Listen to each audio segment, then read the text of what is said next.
to my film and TV channel. Hope you're all staying safe and well. And yes, we've got something called the Materialists, or Materialists, there's no that in front of it, just Materialists. A 15 certificate, no, 2 hours, 116 minutes. Bill Breyer from Slash Film admitted that he was in love with it. He loved this film.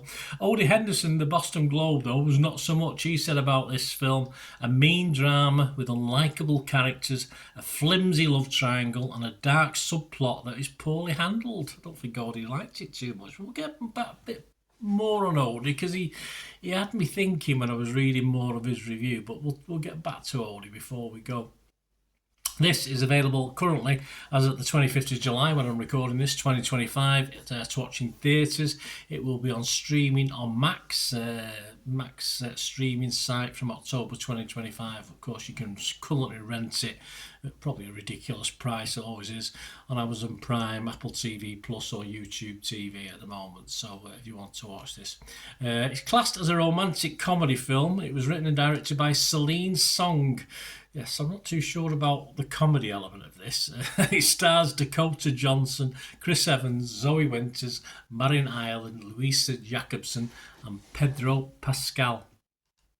And it's set against the backdrop of New York City's luxury-driven dating culture. I assume it exists. I have no idea. I've been through New York. I've never been in it. I thought everything was done on apps these days and swipes and things like that. But hey, that's just it's out of my sort of knowledge at the moment.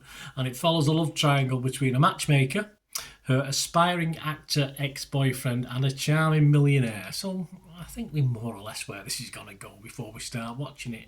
It's released generally in the United States on or around June the 13th, so check your territories. As I said, I'm doing this review on the 25th of July.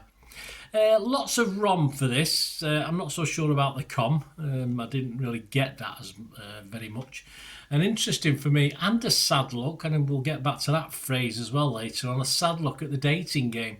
How realistic? I have no idea, guys. You might know more than me if you're that age. I'm a little bit older perhaps than the what this is aiming at, the age group it's aiming at. The clue, of course, is in the title as far as a fairly shallow theme of the story is concerned. A lot of shallow people, some decent people having to mix with shallow people, but it's just generally a very shallow look at life, I think, the whole package. A story that, as I said, you probably know the conclusion to, as with most rom-coms, from fairly early doors in the story, whether there's a three-way split or a four-way version, it doesn't matter. You sort of more or less know who's going to end up with who, and this is no different. I did find it at nearly 2 hours, though, a little bit draggy at times. There's a lot of just looking at each other, which for effect is okay, but I think you say something. I just want them to get on with it. Sometimes it's just a little bit draggy, although there are some good setups and scenes involved in it, and so a lot of good verbiage as well. Some good verbal diarrhea, some nice little quotes as well in this. Very sort of smarter quotes than I could ever come up with, that's for sure. Well, it's not difficult, that is it, but there you go. There's even a dip into the darker side of dating. One of the critics wasn't appreciative of certain things like this. We'll get to that in a minute. And that did add an extra element to the story. But again, it was not too much to actually take anything away from the fact that it was all meant to be a little bit lighter, perhaps, than a straightforward drama, which is, of course, that darker side was edging towards that. Too long, as I said, by about 20 minutes, I think. And it's important in a rom-com, of course it is, to like the characters and the actors who play them, at least to make the time spent bearable when they are looking into each other's eyes, perhaps. But it does slightly overstay its welcome. On a sliding scale, as far as the actors are concerned, from my opinion, personal opinion, Dakota Johnson is worth anyone's time, and she brings something special to her part. She does it brilliantly and makes the unlikable at times likable. Chris Evans is a smouldering trier, the trier in all of us who tries and tries, perhaps doesn't get successes but keeps going. Easy on the eye like Dakota, of course he is, and he plays his part really well as well in this. Finally, the other guy who's a key part to this, the other actor, a character, again, is a good fit. He plays a good role. but he is my least liked of the actors. So this is a personal thing. This is just not his character, just how I feel about actors. He's not one I'm a big fan of as an actor, but he does a pretty good job, or a good job, of being who, let's face it, is always, we know quite early on there's going to be a third wheel in this, and this gentleman fulfills that job. An interesting ending to the film as well, as though obvious. As I said, there are so many questions still to be answered in this. It's not the end by any means. There's lots of questions to be answered, and it's certainly no happy ever after this one. And as the genre go, this is probably a breath of fresh air, but let's say a breath of air rather than fresh as far as originality. Full credit for that. It's a little bit different to the norm. That's what I liked about this. It stood out. Song certainly gives us a great view on relationships. Of course, be interested to see how she progresses this from this sort of film. Jocelyn Novak from the Associated Press said, a smart rom-com that tries to be honest about life and still leave us smiling.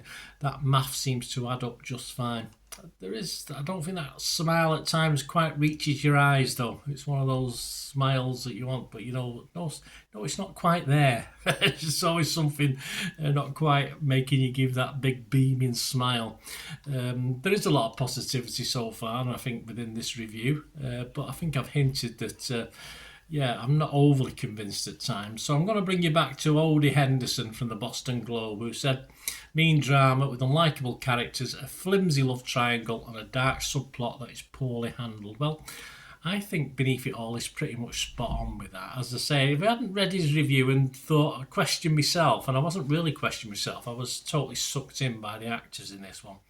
I thought everything was a little bit sad overall. And I think perhaps the likability of the actors themselves sort of confuses you into sort of liking this more than perhaps you should. And perhaps it doesn't deserve that with the sorry tale it tells, because it is a pretty sad tale beneath all this. In conclusion, I think the actors are the difference for me for this. That's what made it watchable. The story feels a little like its title, as I said, a little bit shallow, materialistic, yes, shallow, and unconvincing by the end. A journey I didn't mind going on, but left me a little low rather than entertained and uplifted, like a good rom-com would normally. It would leave you on a bit of a high, wouldn't it? A few goosebumps thrown in as well, that'd be nice. As entertainment, I thought it was a struggle as well, but I did appreciate the effort to be different within that sort of genre. And the end of the film gave hope, but it's not really the end. It's not, you just can't leave this couple here and think it's all going to be happy ever after again, because it isn't. All that hope can be easily blown away, and the characters themselves probably know it, and we know it, that 10 years down the line, these actors might not be, or these characters might not be together. So, as I said, it's all as I said originally, it's all felt a little bit sad to me as a film. I just felt a little bit sad by it all. I'll leave the final sort of words, if you like, as far as critics to Roger Moore from Movie Nation. He only scored it 50. He said, Materialists is dry and ironic and honest, while laying bare the hopes that we all cling to, that love isn't really as materialistic as she's saying. But the rare air of the artificial, archetypal world she sets out to make her big statement in leaves the viewer grasping for not just a breath of fresh air, but hope. Yes, I felt I was grasping for a bit of hope at the end of all this. I think that was well said by Roger, and I'll leave that as far as the critique there. As far as score-wise, it's doing very well. 79% on Rotten Tomatoes, 180 fresh, but a good chunk of rotten, 48 rotten. So I would have to just go fresh, only just so, 51, 49% onto the fresh. Make that 181 fresh. The consensus of the website read, a mature deconstruction of the conventional rom-com. Materialist provides its trio of swoon-worthy stars some of their meatiest material yet. It does, while reaffirming Celine's song as a modern master of relationship dramas. Yeah, I will be interested to see how she progresses from here. Perhaps, hopefully, she won't make me as sad next time. Metacritic uses an average, of course, and they scored it 69 out of 100 based on 45 critics. 37 were positive, 6 were mixed, and 2 were negative. Let's make it 7 mixed. I've got room to move there. I'll make this a mixed rating. Rotten Tomatoes audience liked it, 3.6 out of 5. Metacritic user audience liked it, 6.3 out of 10. And Internet Movie Database, 17,000 scores and reviews, so no small amount. and it's getting a healthy 6.6. I can fully understand that. I can fully understand the 6.6, but I can't get over the fact I like this more for the actors than the tale it tells, and the moral of the story makes me feel a little bit too sad, unfortunately. Yeah, so despite the best efforts of the actors to entertain me, I felt a little bit low after this, which is a shame. So overall, I'm not going to recommend it. I don't want people to feel as low as I perhaps felt, and a lot of people won't, but that's just me. That's personal. Perhaps it's my age, I don't know. So I will score this a 5.5. It's not a disaster. It's okay. It's fine. I just can't give it a recommended 6 out of 10 for the reasons I've tried to explain. I hope you can understand that. It's all opinions, guys, isn't it? I mean, so it'd be a very boring world if we all thought the same. I just felt a little bit despondent after watching this film, and yet for most part the actors in it sort of carried me through, and I quite enjoyed some of it, but not all of it. That was the problem. Thanks for watching, guys. Please, if you enjoy the content, I try and be honest as I can. Please, any critique you've got is wonderful. I mean, I don't mind anyone having an honest opinion. It's occasionally you get the odd idiot on, of course, just being nasty and rude. No need for that. It's all opinions. So if you want to get in contact, or you like what I try and do, want to support this channel, or you want to follow me on my various socials, I follow back where available. All I ever ask for you to do is keep watching and listening. Hi again, hope you enjoyed the feature, guys. Thanks for watching. Please, if you did enjoy the content, please give us a thumbs up, and if you've not already done so, press that subscribe button. If you've not already subscribed, that'd be wonderful. It's free to subscribe, absolutely free. Also, check out my social media links if you want to follow me on TikTok, Instagram, X, Facebook. They'll all be in the description below. And my special thanks to supporters of the channel, yes, Piat6505, who have an eBay shop selling film and TV memorabilia, including posters, books, magazines. There'll be a link again in the comments section.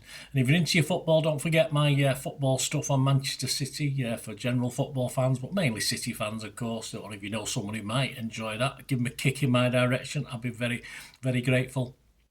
And as ever, guys, comments on this feature is wonderful. Anything to do with film and TV, it's always very, very welcome. It's great to talk film and TV.